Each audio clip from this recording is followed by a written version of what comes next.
안녕하세요, 일렉트로캠입니다. 오늘은 스타링크에 대해서 좀 더 자세히 이야기해 볼까 합니다. 스타링크가 어떻게 이제 세상을 바꿀지에 대해서 좀 더 이제 수치를 이야기하면서 좀 더 자세히 이야기해 볼까 하는데요. 지금 스타링크가 지금 급격히 사업을 확장하고 있습니다. 이 속도와 기세가 굉장히 무섭고 생각했던 것보다 빨리 지금 서비스를 베타 테스트를 지금 런칭하고 있고요. 그 서비스가 지금 같이 위성을 이용하는 경쟁사들을 압도하고 있으며 가격적인 측면이나 여러 면에서 훨씬 더 나은 서비스를 보여주고 있다는 거죠. 커버리지나 여러 가지 면에서요.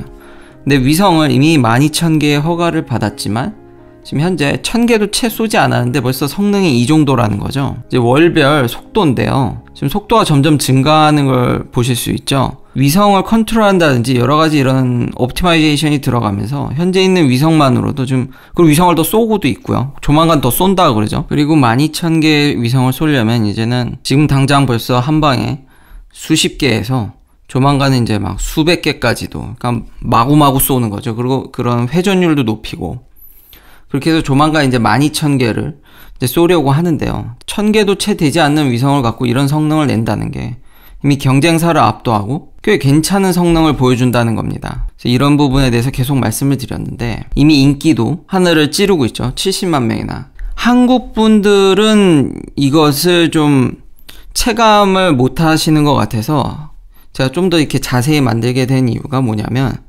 생각 외로 미국 내에서 이런 브로드밴드 인터넷 혹은 뭐 와이어리스 이런 서비스를 못 받는 사람들이 진짜 많습니다. 그러니까 이제 스타링크가 할 수 있는 시장이 한국 기준이라면 별로 없겠죠. 한국에는 음영 지역이 별로 없으니까요. 근데 미국은요, 무려 FCC 기준으로 2100만 명이 좀 넘는 정도가 전혀 고속 인터넷에 접근을 할 수가 없고요. 그럴 환경이 아닌 거죠. 물론 상당 부분 아예 서비스를 이게 받기가 어려운 상황이고, FCC가 이제 제공한 리포트를 바탕으로 좀 더 조사를 해보니까 4200만 명에 가깝다는 겁니다. 그러니까 이 시장이 고스란히 스타링크가 노릴 수 있는 시장이죠. 생각외로 도시 지역이 아닌 지역에서는 미국에서는 서비스가 적습니다. 그리고 물론 저소득층이어도 정부가 충분히 이분들에 대해서 이제 보조를 하려고 합니다. 어느 정도는요. 그렇기 때문에 스타링크의 어떤 발전성, 그리고 이제 앞으로 진출해야 될 시장이 어마어마하다는 게, 그러니까 미국만 하더라도 4200만 명입니다. 그리고 이 보시면 코비드 때문에 이제 학교를 잘 가질 못하니까요. 생각보다 진짜 수백만 명, 거의 1000만 명 이런 많은 학생들이 원활히 교육을 받질 못합니다. 그러니까 인터넷 상황이 안 좋아서요. 근데 지금 제가 쓰는 이 캐리어에서 지금 이런 것들을 도와주기 위해서 이제 뭐 10빌리언, 그러니까 수십조 원을 쓴다 그러죠. 제가 논문이라든지 여러 가지를 봐도, 그러니까 도시에 살면은, 그러니까 한국같이 도시가 너무 도시화가 잘 돼 있으면 아무 문제가 없습니다. 그러니까 한국은 정말 인구 밀도도 높은데 이제 땅이 작아서 정말 통신의 강국이 될 만한, 그러니까 비싼 라인을 깔아서 그것을 굉장히 많이 쉐어해서 정말 인터넷 강국의 그런 위치에 갈 수 있는 천혜의 조건을 가졌다고 해야 될까요? 그렇지만 미국은 그렇지가 않고 대부분의 나라들이 도시 지역을 커버하는 데는 그래도 돈이 별로 안 드는데, 그 소외된 지역들까지 커버하려면 돈이 엄청나게 exponentially increasing cost입니다. 이건 물론 영국 얘기긴 한데, 그러니까 미국은 땅덩이가 더 크니 오죽하겠습니까? 그러니까 스타링크가 갈 수 있는 시장이 제가 말씀드린 건 굉장히 많다라는 겁니다. 그리고 소외되신 분들이 굉장히 많고, 이런 분들한테 지금의 스타링크 가격이 좀 부담될 수도 있지만 가격이 좀만 더 내려간다면은, 그리고 정부 보조도 있을 테니까요. 결국 일론 머스크는 보조금을 잘 이렇게 캐치하는 사람일 수도 있는데, 그렇기 때문에 스타링크의 이런 잠재성, 이런 것들이 무궁무진하다는 걸 알려드리고 이게 지금 이번 선거에서도 밝혀졌지만 참 나라가 이게 이런 문제를 해결을 해야 되는데, 여실히 진짜 이번 선거에서도 드러나는데 대부분 주들이 다 이렇습니다. 도시는 파란색입니다. 그렇지만 그 외에 진짜 허지법한 이런 지역들을 보십시오. 뉴욕조차도, 진짜 블루스테인 뉴욕조차도 인구 밀도가 떨어지고 좀 더 룰러 에리아로 가버리면 다 빨간색입니다. 근데 도시는 죄다 파란색입니다. 이렇게 안에 카운티들을 보면요.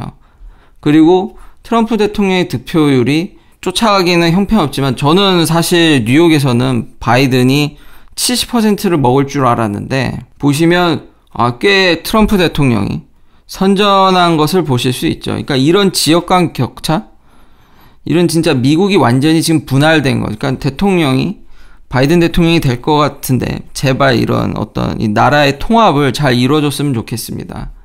이게 인터넷에도 여실히 드러나는 게 이런 정말 지방으로 가버리면은 이게 어떤 미국의 그런 인프라스트럭처가 천지 차이다 보니까 그런 문제가 굉장히 미국 내에서 심각합니다. 그러니까 미국은 평균적 삶이 제가 보기에 개인적으로 느끼기에 한국보다 못합니다.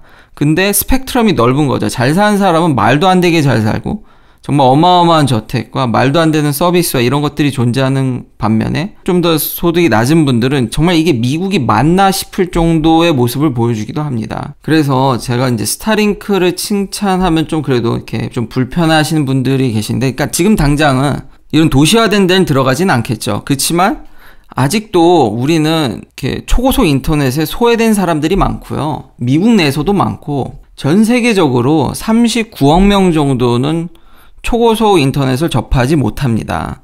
근데 이런 분들한테 인프라스트럭처를 깔기가 쉽지가 않습니다. 아까 논문에도 봤듯이 이게 비싼 라인을 깔아서 여러 명이 쉐어하니까 우리가 그 가격이 나오는 거지. 저런 지방에 진짜 좋은 기지고 아니면 뭐 좋은 인프라스트럭처를 깔았을 때 혜택을 볼 수 있는 사람이 적기 때문에 통신사들이 별로 그런 데 진출을 안 하려고 합니다. 근데 스타링크는 위성을 이용하니까 별 문제가 없죠. 그런 지역도 손쉽게 커버할 수 있고요. 그렇다 보니까 지금 유럽뿐만 아니라 캐나다도 이거에 대해서 이제 문호를 열었습니다. 그러니까 전 세계 이런 소외된 지역을 하나로 묶을 수 있는 그러니까 어마어마한 잠재력을 가진 게 스타링크입니다. 그리고 지금 이거는 목표를 얘기하고 있는 게 아니라 지금 미국 내에서 베타 서비스가 지금 하고 있고요. 지금 실제로 성능이 나오는 시스템입니다. 근데 반면 이 5G는 트릴리언 달러를 써야 된다는 이야기도 나오고 있고요. 이러니까 지금 회사들이 주저주저 하는 거죠. 어떻게든지 기존 망을 발전시킨다든지 최대한 이걸 좀 고민을 하고 있는데 많이 써야 됩니다. 아까 그 논문도 그렇고 이래저래 모든 걸 보더라도 뭐 범위야 사람마다 조사한 것마다 이제 전문가의 의견마다 다르지만 일단 스타링크 대비 스타링크는 꼴랑 이거를 10빌리언으로 하겠다는 거죠. 물론 과연 저게 될지 잘 모르겠는데 이건 물론 위성이 12,000개 기준입니다. 그러니까 더 써야 되면 돈을 더 지불해야 될 수도 있죠. 근데 배를 더 써도 이건 오더가 다른 거 아닙니까? 저쪽 스페이스X가 하겠다는.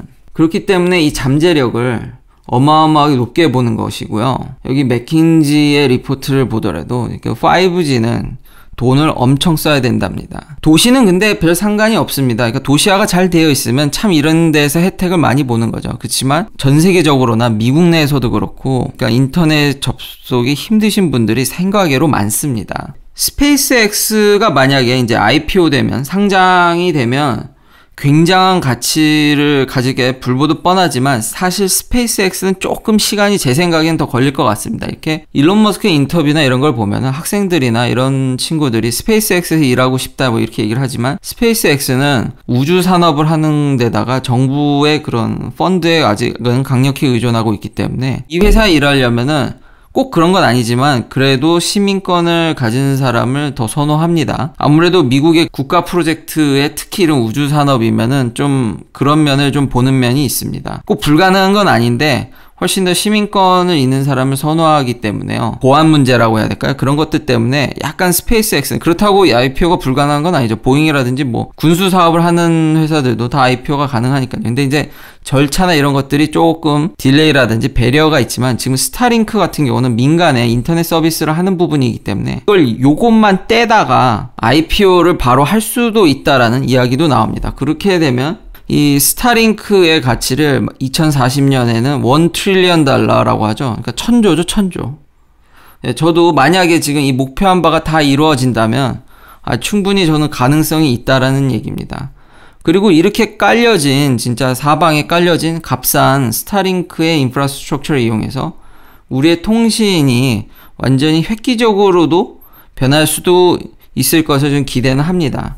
마지막으로 이제 댓글에서도 질문을 해주셨는데 이게 테슬라 모델 3가 이게 헥사고널이어서 이 테슬라 모델 3가 안테나로 이제 쓰여지는 게 아니냐, 차량들이. 그런 연관성을 제가 딱히 이렇게 많이 찾진 못했습니다. 키메타라고 해야 되나요? 이 토요타가 몇 년 전에 이 회사와 이런 지금 모건 모델, 그러니까 디스플레이 모델을 이제 얘기하면서 어떤 통신 안테나를 이제 이야기한 것을 이제 발표했을 때 모양이 이런 헥사고널 모형이었습니다. 연관성이 사전에 토요타를 통해서 이 발표가 돼서 사람들이 요것도 연관지어서 좀 이렇게 추측을 한 것 같은데요.